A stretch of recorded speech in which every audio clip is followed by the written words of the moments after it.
नमस्कार, the legal Indian के इस एपिसोड में आपका फिर से स्वागत है। दोस्तों, पिछले सप्ताह मैंने एक वीडियो बनाया था और उस वीडियो में मैंने कहा था कि बार काउंसिल ऑफ इंडिया ने 7 मेंबर्स की एक कमेटी बनाई है और उस कमेटी के मेंबर्स को कहा गया है कि यथाशीघ्र जल्द से जल्द एक बिल बनाएं जो कि एडवोकेट्स के प्रोटेक्शन की बात करे, क्योंकि हमने देखा था कि एडवोकेट्स के ऊपर लगातार हमले हो रहे थे, लगातार उनके ऊपर मारधाड़ गाली गलौज वाली चीजें हो रही थी और यह समय बिल्कुल उचित था जिसमें हम एडवोकेट्स प्रोटेक्शन एक्ट की बात करते। इसीलिए इन तमाम चीजों को ध्यान में रखते हुए माननीय बार काउंसिल ऑफ इंडिया ने यह डिसीजन लिया कि जल्द से जल्द एडवोकेट्स प्रोटेक्शन एक्ट बने और पूरे देश में इसे लागू कराया जाए। यदि ये पहले वाला वीडियो आपने नहीं देखा है तो उस वीडियो को सबसे पहले जाकर के देखें, उसके बाद इसे कंटिन्यू करें। आज आपको बताते हुए मुझे बहुत खुशी हो रही है कि हमने एडवोकेट्स प्रोटेक्शन का जो बिल है उसका ड्राफ्ट हमने तैयार कर लिया है। इस वीडियो के माध्यम से हम उस ड्राफ्ट के कुछ इंपॉर्टेंट बिंदुओं पे बात करेंगे,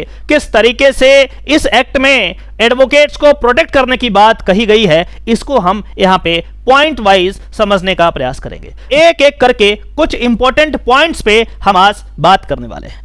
इस बिल का नाम है एडवोकेट्स प्रोटेक्शन बिल 2021 और ये 14 सेक्शन इसमें टोटल हैं। पहला सेक्शन जो है वो कहता है शॉर्ट टाइटल एंड कमेंसमेंट की बात करता है। दूसरा जो है डिफिनेशन की बात करता है। डिफिनेशन में सबसे इंपॉर्टेंट जो डिफिनेशन है वो है एक्ट ऑफ वायलेंस का। हमने देखा था आखिर ये जो हमारा बिल है इसको बनाने का क्या पर्पस था। पर्पस सिर्फ यही था कि जो हमारे ऊपर वायलेंस हो रहे थे हम इसे अब बर्दाश्त नहीं कर सकते। तो सबसे पहले इसमें डिफाइन किया गया एक्ट ऑफ वायलेंस का मतलब क्या होता है। इसमें कहा गया act of violence refers to act committed by any person against an advocate with an intent to prejudice or derail the process of impartial, fair and fearless conduct of any litigation before any court, tribunal or authority in which such advocate is engaged, or acts of retribution towards the outcome of proceeding before any of the above forum and includes the following। और इसमें कहा गया कि कोई व्यक्ति यदि जानबूझ करके प्रेजुडिस मैनर में डिरेल करना चाह रहा है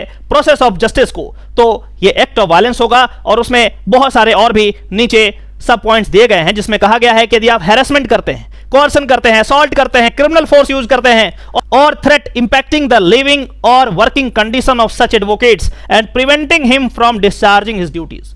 एडवोकेट्स को अपना काम नहीं दे रहे हैं करने के लिए, उसका जो ड्यूटी है वो पूरा नहीं करने दे रहे हैं, उसको हार्म कर रहे हैं, इंजरी कर रहे हैं, हर्ट कर रहे हैं, ग्रीवियस हो या सिंपल हो, डेंजर टू लाइफ है एडवोकेट्स का, इधर with in the premises of the court और अदरवाइज, चाहे कोर्ट के अंदर हो या बाहर हो, किसी भी तरीके का यदि हार्म पहुंचाने की आप बात करेंगे तो ये इस डिफिनेशन में आ जाएगा और ये एक्ट ऑफ वायलेंस कहा जाएगा। फिर तीसरा कहता है coercion by whatsoever means of an advocate to reveal or part with privileged communication or material which such advocate is bound to hold in confidence under law. कोई एडवोकेट के पास कोई क्लाइंट आया, उसका जो प्रिविलेज कम्युनिकेशन है उसको आप जबरदस्ती प्रेशराइज कर रहे हैं कि आप मुझे इंफॉर्मेशन दो, ये चीज यदि करते हैं तो ये भी एक्ट ऑफ वायलेंस में ही गिना जाएगा। फिर कहता है लॉस और डैमेज टू एनी प्रॉपर्टी और डॉक्यूमेंट्स और material which such advocate is bound to hold under law. यदि आप उनके चैम्बर्स का नुकसान करते हैं, उनके कॉपीज को जला देते हैं, डॉक्यूमेंट्स को डिस्ट्रॉय करते हैं, तो ये भी एक वायलेंस की बात मानी जाएगी। फिर कहता है uses of derogatory language during the course of judicial and quasi judicial proceeding, और जुडिशियल प्रोसीडिंग और क्वासी जुडिशियल प्रोसीडिंग के समय यदि एडवोकेट्स को गाली गलौज करते हैं, डेरोगेटरी वर्ड्स का इस्तेमाल करते हैं, ये भी एक्ट ऑफ वायलेंस में आ जाएगा। और ये जो डेफिनेशन है बहुत ही वाइड है और बहुत तरीके की चीजें इसमें इंक्लूड की जा सकती है। इस पूरे बिल का जो सबसे इंपॉर्टेंट सेक्शन है वो है सेक्शन 3 जिसमें हम पनिशमेंट की बात करते हैं। यदि आप किसी एडवोकेट के अगेंस्ट आप कुछ वायलेंस करते हैं तो आखिर आपको कैसे पनिश किया जाएगा। इसमें कहा गया है कि whoever commits or abets the commission of an act of violence except grievous hurt this against an advocate shall be punishable with imprisonment for a term which shall not be less than 6 months, 6 महीने से कम नहीं हो सकता, but which may extend to 5 years, 5 साल तक उसको बढ़ाया जा सकता है, and with fine of 1 lakh rupees, और साथ ही साथ 1 लाख रुपए की फाइन भी लगाई जा सकती है। इसी का दूसरा वर्जन है, वो कहता है कि यदि आप दूसरी बार ऐसा करते हैं, सेकंड टाइम या सब्सिक्वेंट टाइम्स ऐसा करते हैं, तो उस सिचुएशन में आपका जो मैग्नीट्यूड ऑफ जो पनिशमेंट है वो बढ़ जाएगा और उस स्थिति में कम से कम 1 साल की सजा हो सकती है और जिसको बढ़ा करके 10 साल तक किया जा सकता है और फाइन 2 लाख रुपए हो सकता है। यह पनिशमेंट बहुत जरूरी था कम से कम उस हालात में जब एडवोकेट्स के अगेंस्ट काफी सारे वारदातें हो रही है, उनको मारा पीटा जा रहा है। आगे हम बात करते हैं कंपनसेशन की बात करता है। सेक्शन 4 कंपनसेशन की बात करता है और इसमें कहा गया है कि यदि आप ऐसा करते हैं तो साथ के साथ आपको कंपनसेशन भी देना पड़ सकता है। तो इसमें मैं डिटेल में नहीं जाऊंगा। अगला जो सेक्शन है हमारा वो है सेक्शन 5, जो कहता है nature of offences and jurisdiction of the court. कैसा है ऑफेंस का नेचर, क्या है, उसके बारे में बात करता है।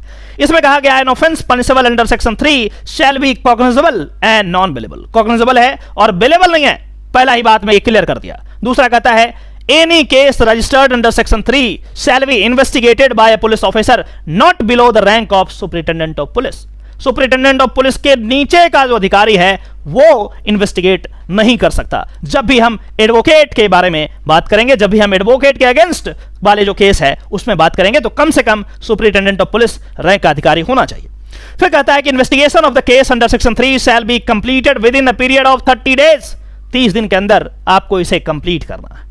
From the date of registration of the first information report, 30 दिन के अंदर आपको करना पड़ेगा। फिर कहता है no court inferior to that of a district and session जज shall try an offence punishable with section 3।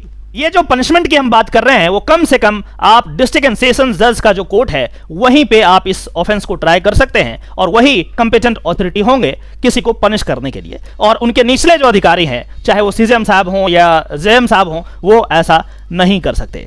फिर यहां पे बात करता है in every inquiry or trial of a case under section 3 the proceeding shall be held as expeditiously as possible and in particular when the examination of witness has begun. इसमें कहा गया है कि जल्द से जल्द आप इस पे जो है कंप्लीट करें और 1 साल के अंदर जो है इसको कंप्लीट करने का प्रयास करें। फिर अगला जो सेक्शन है वो कहता है कंपाउंडिंग ऑफ ऑफेंसेस। कंपाउंडेबिलिटी की बात करता है, समझौता क्या हो सकता है। इसमें कहा गया है कि where a person is prosecuted for committing an offence punishable under section 3 such offense may with the permission of court be compounded by the person against whom such act of violence is committed। Compounding हो सकता है, समझौता हो सकता है with the permission of court. Court से permission लें उसके बाद समझौता कर सकते हैं। फिर अगला जो सेक्शन है वो पुलिस प्रोटेक्शन की बात करता है, जो कि बहुत जरूरी था। पुलिस प्रोटेक्शन में कहा गया है कि an advocate who is under the threat of being a victim of an act of violence shall be entitled to police protection for a duration which the court deems fit upon making an application before the high court of the state within which he is registered to practice law। आपको police protection यदि चाहिए तो आप high court में जाइए और protection जो है हाई कोर्ट ग्रांट कर सकती है। इसमें और भी बातें की गई है प्रोटेक्शन से रिलेटेड, जिसमें यह कहा गया है कि कोई भी एग्जीक्यूटिव अपने मनमर्जी से प्रोटेक्शन को बहुत ही मैकेनिकल वे में नहीं हटा सकता है, उनको नोटिस देना पड़ेगा। इन तमाम बातों का जिक्र यहां पे किया गया है। फिर सेक्शन 8 की बात आती है। सेक्शन 8 कहता है advocates deem to be the officer of the institution. Advocates are officers of the court, हम लोग जानते हैं बात को। फिर इसमें बिल्कुल क्लियरली दोबारा याद दिला दिया गया, कहा an advocate pleading for a party before the court tribunal or any authority including the police shall be deemed to be an officer of such institution. Advocate जहां पे खड़ा हो जाएगा, चाहे वो कोर्ट हो, ट्रिब्यूनल हो, कोई और अथॉरिटी के पास यदि खड़ा हो गया तो ऐसा माना जाएगा कि एडवोकेट उस इंस्टीट्यूशन का ऑफिसर है। और उसको फिर कहा गया and be extended same treatment available to other officers of such institution. और उस इंस्टीट्यूशन के बाकी जो ऑफिसर हैं उनको जो ट्रीटमेंट मिलता है वही ट्रीटमेंट एक एडवोकेट को भी मिलना चाहिए।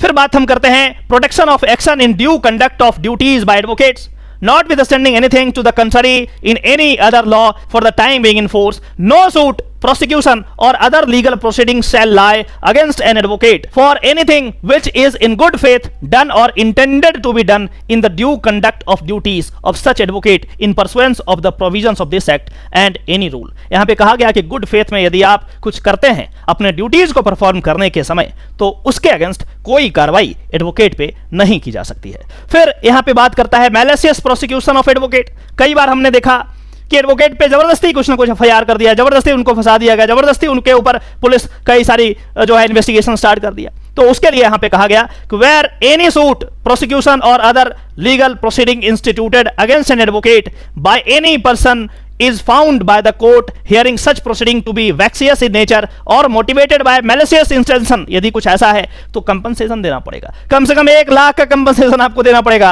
आप किसी वकील को वैसे ही नहीं फंसा सकते, उनके ऊपर वैसे ही फॉल्स एफआईआर नहीं करा सकते, उनको परेशान करने के लिए आप ऐसा नहीं कर सकते। तो फिर यहाँ पे सेक्शन 11 में कहा गया कि presumption as to the coercion in case of public servant obtaining privileged communication from legal practitioner. यहाँ पे कहा गया कि यदि कोई पब्लिक सर्वेंट यदि किसी एडवोकेट को परेशान करता, दबाव बनाता है कुछ इंफॉर्मेशन देने के लिए, आप जानते हैं कि हमारा जो क्लाइंट से जो कम्युनिकेशन होता है वो प्रिविलेज्ड कम्युनिकेशन का पार्ट है। यदि आप इंडियन एविडेंस एक्ट पढ़ेंगे उसमें सेक्शन 126 में यदि जाएंगे तो उसमें इस तरीके का इलस्ट्रेशंस दिए गए हैं, वहां से आपको मिल जाएगा। तो यहाँ पे कहा गया है कि कोई भी पब्लिक सर्वेंट जो है यदि ऐसा करता है, किसी एडवोकेट को जानबूझ करके प्रेशराइज करता है कि आप इंफॉर्मेशन दें, तो ये चीज गलत होगा और यहाँ पे कहा गया है कि आप ऐसा नहीं कर सकते हैं। फिर यहाँ पे बात किया गया पावर टू मेक रूल्स वगैरह की, जिसमें कहा गया कि बार काउंसिल से पूछ करके चाहे तो सेंट्रल गवर्नमेंट समय समय पर रूल्स वगैरह बना सकता है। तो बेसिकली ये जो बिल है वो एडवोकेट्स के प्रोटेक्शन की बात करता है, उनको बचाने की बात करता है, उनको सही से काम करने देने की बात करता है।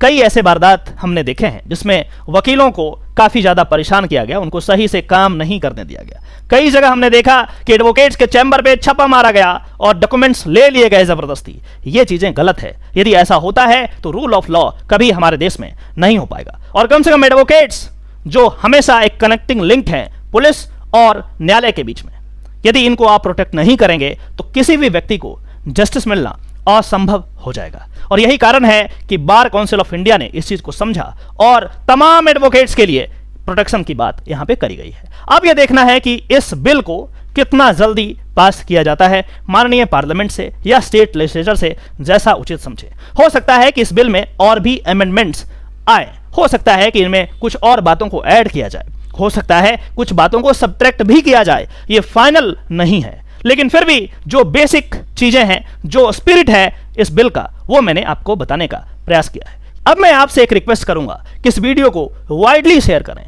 उन तमाम लॉ स्टूडेंट्स के बीच में, उन तमाम लॉयर्स और एडवोकेट्स के बीच में जिनको कम से कम ये जानकारी होनी चाहिए कि ऐसे बिल्स बन रहे हैं, ऐसे एक्ट बनने वाले हैं और जरूरत पड़ने पे एक साथ होकर के, बिल्कुल एकत्रित होकर के हम इस पे काम कर सकें। जब भी जरूरत पड़े तो हमें एक होना है और एक होकर के ही आगे बढ़ना है। चलिए फिर से मिलते हैं किसी और लीगल टॉपिक में, तब तक के लिए नमस्कार, जय हिंद।